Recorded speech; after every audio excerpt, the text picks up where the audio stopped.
मोहाली के पुरातात्विक सर्वेक्षण की टीम नरसिंहपुर जिले के दौरे पर पहुंचकर यहां नर्मदा की तलछटी में आदिमकाल के जीव जंतु और प्राचीन सभ्यता के अवशेष खोजने में जुटी हुई है।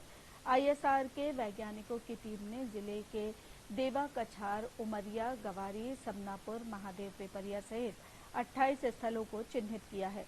टीम के सदस्यों ने इन स्थलों पर अनुसंधान और संरक्षण की आवश्यकता पर जोर देते हुए कहा कि नर्मदा की तलछटी में व्यापक पैमाने पर आदिम युग के औजार और अवशेष मिले हैं, जो 10,000 से 12,000 साल पुरानी सभ्यता का इतिहास बताते हैं।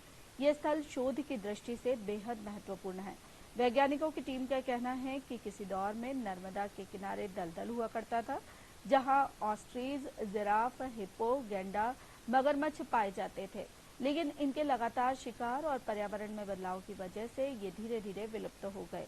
अब खुदाई और अनुसंधान में इनके फॉसिल से यहाँ का इतिहास समझा जा सकता है, ताकि पर्यावरण में होने वाले बदलाव के कारणों और विलुप्त हुए जीव जंतु के इतिहास पर शोध कर इसे दुनिया के सामने लाया जा सके। सर मोहाली के द्वारा किया जा रहा है।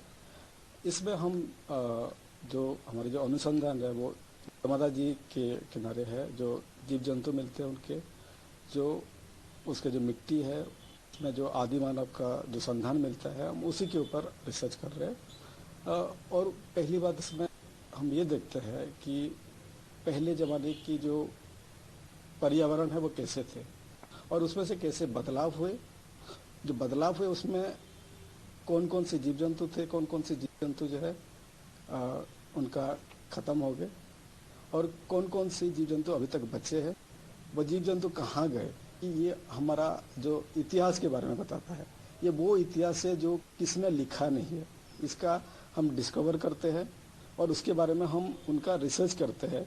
अगर हमें पता ही नहीं है कि हमारे पिछले समय में क्या हुआ है, हमें कैसे पता चलेगा कि हमारे साथ आगे क्या होगा।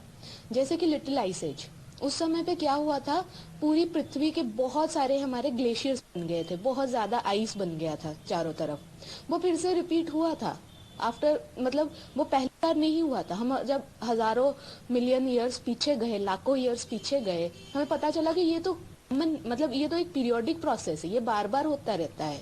और है ना, ये सब हमें नेचर सिग्नल्स देता है और वो सब हम अगर पता कर पाएंगे, एक पैटर्न ढूंढ पाए कि अच्छा ये इतने इतने सालों में ऐसा हो सकता है, तो हमें आगे का भी पता चलता। हम लोग उसको पैलियोक्लाइमेटिक स्टडीज बोलते हैं। उसके लिए हम बहुत सारी प्रॉक्सीज यूज करते हैं।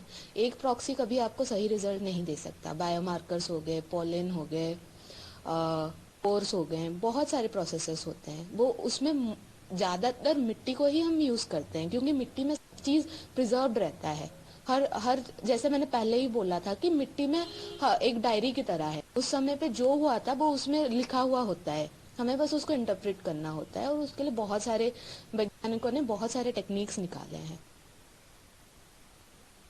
मुख्य सचिव एसआर मोहंती ने ओरछा में अधिकारियों की